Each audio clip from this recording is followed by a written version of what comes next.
So, Tip Talk, which is where we talk about tips and tutorials. So, number one, gloves. Safety first. No matter what you're working with, you always want to wear gloves so you don't get any gel or anything uncured gel on your skin. Always number one. First nail hack of the channel. So, if you've got a lot of pigment powders and chromes, this is awesome for you. I have neon pigment powders and umpteen billion containers of chrome. So what I do is I mixed chrome and the matching pigment powder in these little containers that I got on Amazon. So that way I don't overuse product. And I put 1-to-1 ratio scoops into the palette and mix it with either a top coat or a base coat and you get phenomenal results. And then I'll use it as a base color. For convenience, I use the cuticle pusher as a scoop because I have probably like seven of them and it just kind of works out perfectly. I take my little container of pre-made chrome and neon pigment powder and just push it up against the wall. So that would be technically one scoop, two scoops. Mine's already mixed, but you would use your pigment powder first, and then you would just go into your chrome container, do the same thing with your chrome. And, if you put two scoops of chrome, 1-to-1. But you know me, I've always got to be extra, so I went ahead and added some nail glitter. It's extremely fine, fine glitter and just gives it that extra gorgeous look. It's so shimmery and you can't really see it when it's mixed. And then once it gets put on, it just adds so much glamour to something already extremely beautiful and glamorous anyway. So me, you can't get enough glitter. No such thing. So now clearly I have no shortage at all of glitters and chromes. Some are even from Walmart. So now we're gonna get mixing the glitter and chromes with a top coat, bottom coat, or just a clear polish that you have. And can't really give you an amount. I always have extras, and sometimes I end up with a little bit too much. Have to mix more powder or vice versa. So just be careful if you're doing what I'm doing. Sometimes it'll just pour right out, and then you're stuck with excess that you have to sadly throw in the garbage. And then once you've got your right consistency, you're going to stir it up.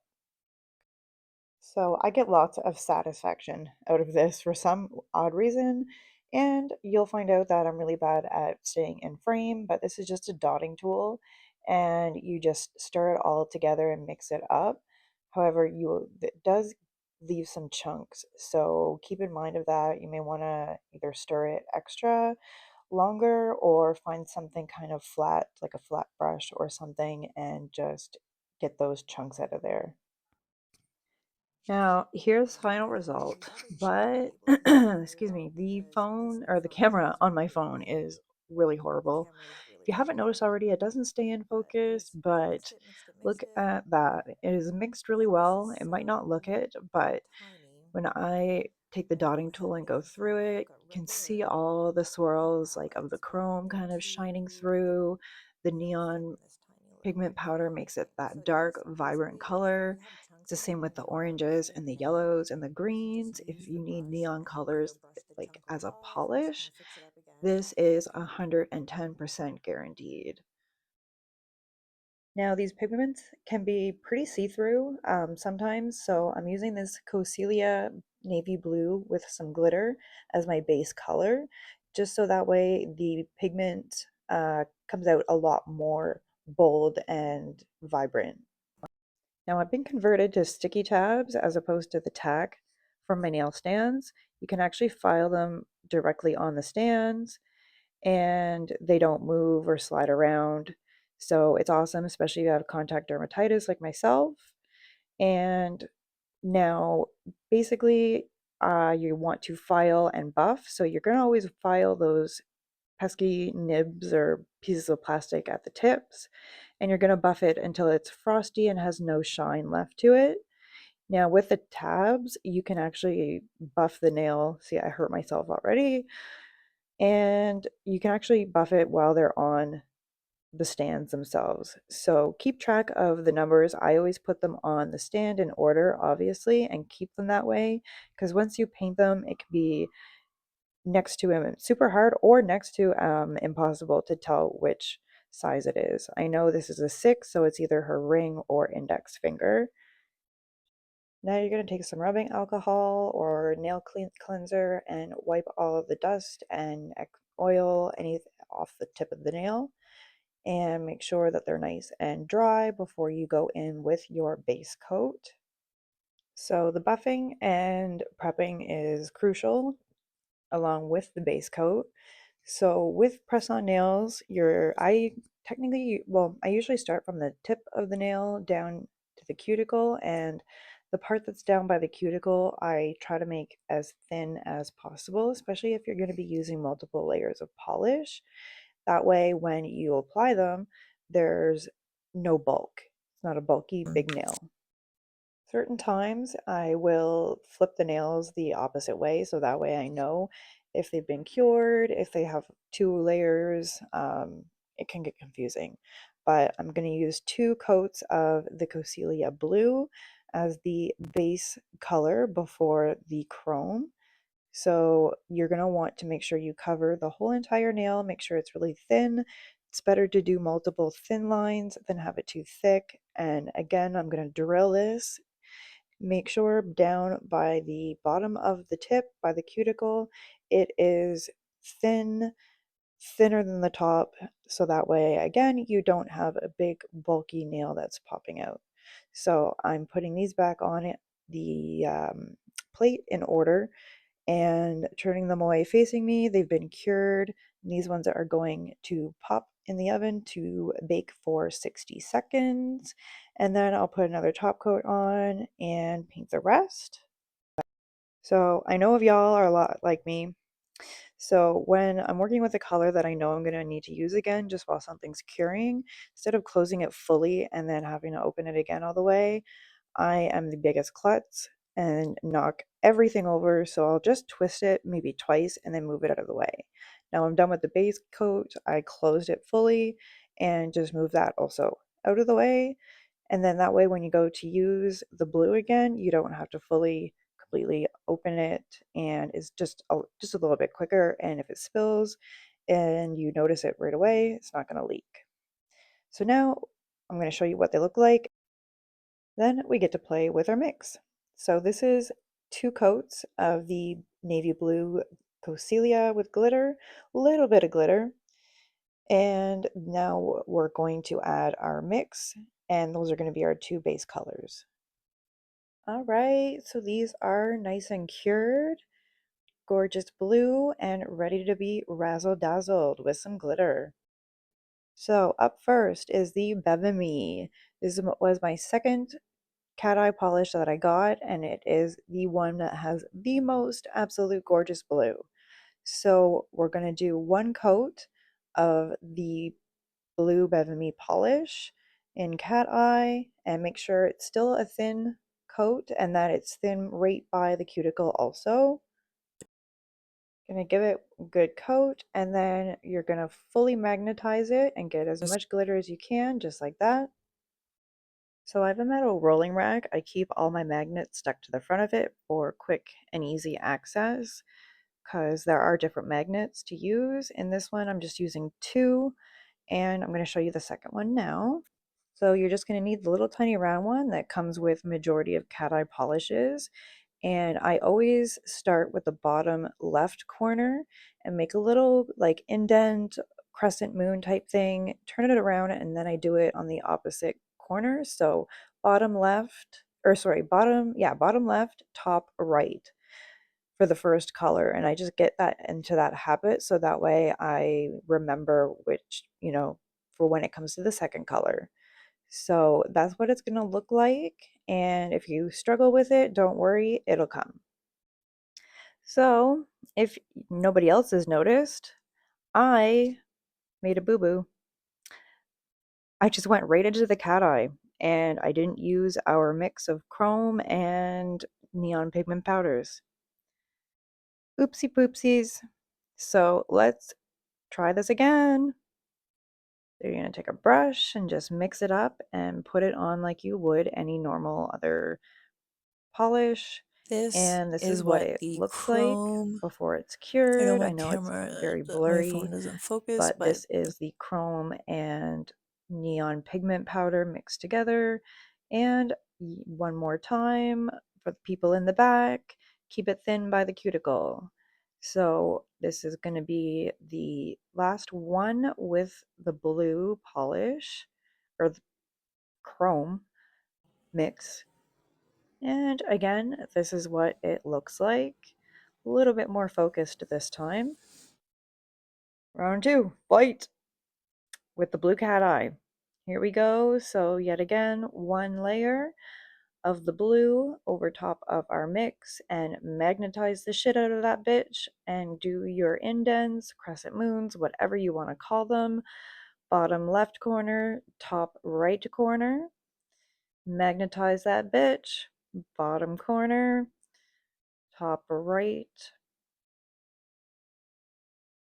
polish.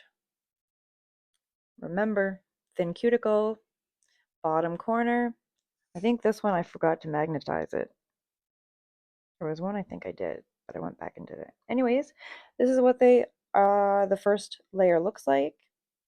So I'm going to show you what to do and what it's going to look like with the second color, which is going to be that plum. But look how gorgeous these are with just the blue alone. So do keep in mind, we used that base color blue and then our mix, but it's still gorgeous. Now, this was my third cat eye package, and they are categorized as neon. I'm not going to pronounce them, but they're the ones I probably use the most. They are gorgeous. So they're really thick in consistency, and this one is the plum. It also comes with a purple that's a bit darker. I have experimented before, and the best way for the galaxy effect is to use the blue on the bottom and put a thin layer of whatever color on top. Now so you that really didn't want to work make with sure how they that the turned top out. color is So thin blue because you're going to on want the to see some bottom, of and that then I'm going to take blue a little bit through off it. here. I tend to do the top. So you're going to do your thin coat, and then when you use the magnet, you're going to do the opposite sides. So you're going to magnetize as usual. You might struggle a little bit more to get some glitter, just because you have that other cat eye underneath already with an effect, but you're going to do the bottom right and then the top left for the second color. So it's going to be the opposite. The blue, well, I'm not going to confuse you. So again, purple, thin layer. See, this is the one I forgot to magnetize. Go back, get as much glitter in this bitch as you can, because you're a glitter bitch. Well, I am anyways. But see, I'm struggling. So we all struggle, but practice really helps. So bottom right, top left, bottom right, top left, until you have the desired shape of the glitter that you want. And keep doing that. Okay, so repeat. Here's just some little ASMR. Fine painting nails is so relaxing, but just keep that in mind. Remember, thin coats, thin by the cuticle. Magnetize that bitch, get it all glittery. For the second color is bottom right, top left, bottom right, top left. And I feel like I keep forgetting to magnetize them, but I think it's just because it's going so quick. So last one here. And see how I'm putting it on so thin? I'm not putting it on so it fully covers the blue. It's almost dry when I kind of like use the brush. So magnetize it and do your crescent moons, indents, whatever you want to call them, and pop that bitch to cure. Now this is the final look. And if you remember, the last two at the very end are the ones that I forgot to put the mix in. Perfect. Time to lock it in and seal it with a top coat. This is the no wipe top coat. So the set is complete. The ones on the paper are the ones I did for her other hand that I started with. And I don't have nail card backing yet with like my logo and stuff. So this is a piece of basically cardstock scrapbooking paper I got at my local dollar store. It's super convenient, plus it matches, which is awesome. I've got these ones as well that were kind of galaxy, more celestial.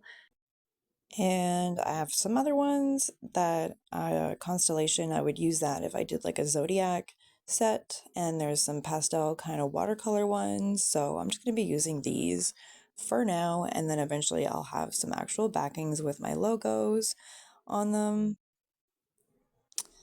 And taking them off, this part is crucial just as much as prepping the nails. So when you take them off, even though you used a no wipe top coat and it feels like it's not sticky, there's still an uncured inhibition layer on top.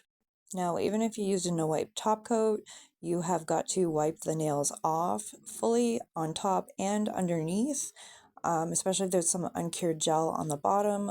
Luckily, there wasn't much for mine. And this is a sneak peek of the other set real quick. It's not finished and far from finished, but yes, safety first. So they look absolutely gorgeous, especially up against that background. I'll be gluing them on tomorrow, setting them up so they're all straight and perfect. So if you have any issues or anything with cat eye, leave it in the comments.